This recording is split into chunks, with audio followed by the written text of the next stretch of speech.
نذیر جو مثالیں دے رہا ہے وہ ایک دوسرے سے متضاد ہیں، ایک دوسرے سے الٹ ہیں، اور انہی مثالوں کے حوالے سے وہ اپنی بات زیادہ وضاحت سے پیش کر رہا ہے۔ یہ بات ہمارے لیے اہم ہے کہ نذیر نے اس نظم کو مؤثر بنانے کے لیے جو شاعرانہ خصوصیت استعمال کی ہے وہ صنعت تضاد کی ہے۔ جو بات کہی جا رہی ہے، جو اس کا انداز ہے، وہ بہت سادہ ہے۔ اس پوری نظم کو پڑھتے ہوئے 3-4 الفاظ سے زیادہ آپ کو مشکل نہیں لگیں گے۔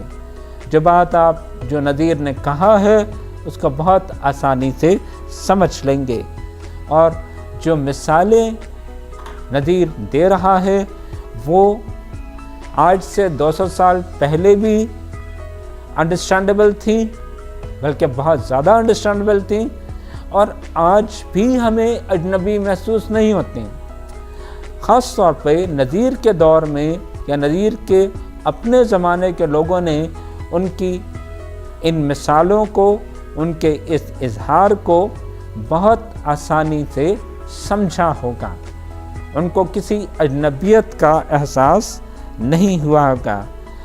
اور پھر نذیر کا مشاہدہ کہ وہ ایک جو بات وہ کہہ رہا ہے وہ زندگی کا اتنا گہرا مشاہدہ ہے، وہ چیزیں کہ جو ہم دیکھتے ہیں اور نظر انداز کر دیتے ہیں، ہمارے سامنے موجود ہیں اور ہم اس کو پرسیو نہیں کر رہے۔ ہم جب آدمی نامہ پڑھیں گے، میرا خیال ہے 7واں بند ہے، اس میں یہ ان کی پرسپشن، ان کی ایکیوٹ آبزرویشن سامنے آ جائے گی۔ نذیر کا مشاہدہ زندگی کا بہت، اور وہ ہر پہلو کو دیکھ رہے ہیں، اچھا برا۔ اظہار، سادگی، مشاہدہ، یہ وہ چیزیں ہیں کہ جن کو لے کر یہ نظم آگے چلتی ہے اور متضاد مثالیں دیتی ہے۔ دیکھیے، جو میں نے ابھی آپ کو یہ بنیادی باتیں بتائیں، آپ کو جو بند بھی ملتا ہے تشریح کرنے کا اس نظم کے حوالے سے، اس میں شروع میں یہ ساری باتیں لکھنا آپ کے لیے فائدہ مند ہوگا۔ ایگزامنر کو احساس رہے گا کہ آپ کو نذیر کی اس نظم کی بنیادی مبادیات کا احساس ہے۔ نظم کا مرکزی خیال کیا ہے؟ اور یہ بھی ایک ایسی چیز ہے کہ نظم کا مرکزی خیال تشریح کرتے ہوئے لکھا جائے تو زیادہ بہتر رہتا ہے۔ آدمی نامہ، اس کی ردیف ہی اس کا مرکزی خیال ہے۔ ہے وہ بھی آدمی، یعنی انسان کچھ بھی ہو، وہ دراصل انسان ہے۔ انسان کی برابری یا اس کا اپنے باقی کسی بھی ایٹریبیوٹ سے پہلے صرف انسان ہونا، انسان سب سے پہلے انسان ہے، آدمی ہے، اس کے بعد وہ جو بھی ہے وہ ہے۔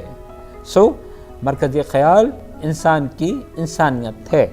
دیکھیے، معاشرے نے، ہم نے انسانوں کو مختلف انداز میں تقسیم کر دیا۔ معاشی طور پر، اکنامکلی، معاشرتی طور پر۔ دیکھیں، معاشی طور پر کوئی امیر ہے، کوئی غریب ہے، کوئی دولت مند ہے، کوئی بہت مفلس ہے، کوئی بھکاری ہے۔ یہ معاشی تقسیم ہے۔ پھر ایک معاشرتی تقسیم ہے کہ کوئی معاشرے میں طاقت کا، اختیار کا مقام رکھتا ہے، کوئی حکمران ہے، کوئی رعایا ہے۔ تقسیم تو یہ بھی ہے۔ پھر ایک سماجی تقسیم ہے، لوگوں کے معزز مقبول ہونے کے حوالے سے، غیر مقبول ہونے کے حوالے سے، معاشرتی رہن سہن کے حوالے سے، پھر پیشوں کے حوالے سے، رنگ و نسل کے حوالے سے تقسیم موجود ہے۔ میں مذہب کے حوالے سے تقسیم کی بات نہیں کر رہا، وہ تو ہے ہی۔ یہ تقسیم، اور پھر ایک اور بھی کردار کے حوالے سے، کسی کے اچھے یا برے ہونے کے حوالے سے، یہ تمام ڈویژنز، یہ تمام لائنز معاشرے میں کھچی ہوئی، اور ہم آج بھی ان طبقات کے یا اس ڈویژنز کے قیدی ہیں۔ اور یہ بھی یاد رکھیے کہ نذیر کا معاشرہ تو ہم سے زیادہ بٹا ہوا معاشرہ ہے۔ بادشاہ اور غلام، بڑے چھوٹے، جاگیردار اور مزارع، پیشے، وہ تو ہم سے زیادہ بٹا ہوا معاشرہ ہے۔ وہاں بیٹھ کر اس ماحول میں رہ کر یہ کہنا کہ تو ہے وہ بھی آدمی، یہ کوئی اتنی آسان بات نہیں ہے۔ نذیر اس انسانی مساوات کی بات کرتا ہے کہ جو اسلام کا بنیادی وصف ہے، جو سبق ہمیں رسول پاک نے دیا کہ انسان انسان ہے، جو سبق ہمیں 1400 سال پہلے دیا گیا، وہ نذیر کی اس نظم میں موجود۔ دیکھیے، نذیر جس معاشرے میں رہ رہا ہے وہ ہر طرح سے ڈیوائیڈڈ ہے۔ وہاں بیٹھ کے یہ کہنا کہ بادشاہ اور بھکاری برابر ہیں، دونوں انسان ہیں، یہ اتنی آسان بات نہیں تھی۔ ہم 21ویں صدی میں بیٹھ کے انسانی مساوات، human rights, equality of humanity کی بات کرتے ہیں، لیکن کیا یہ بات کہنا 200 سال پہلے آسان تھا؟ جب بادشاہیاں موجود ہیں، جب ہیومن رائٹس کا کوئی تصور ہے ہی نہیں کہیں پہ بھی۔ یہ بنیادی طور پہ نذیر کی بڑائی تھی کہ وہ اپنے وقت سے 100 سال نہیں 200 سال آگے کی بات کرتا ہے، اور انسان کو انسان کے طور پر قبول کرنے پر آمادہ ہے۔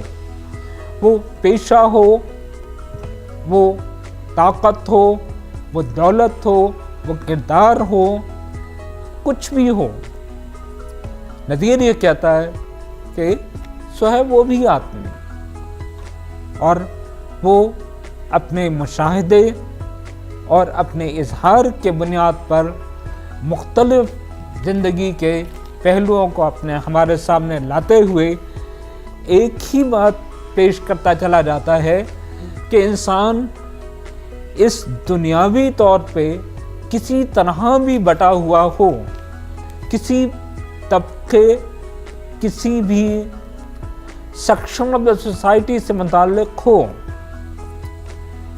جس کو معاشرہ معزز جانتا ہے یا کمتر جانتا ہے، اس کے باوجود وہ انسان ہے۔ مرکزی خیال اس نظم کا انسانی مساوات اور انسان کا بہرحال انسان ہونا ہے۔ بہت شکریہ، اللہ حافظ۔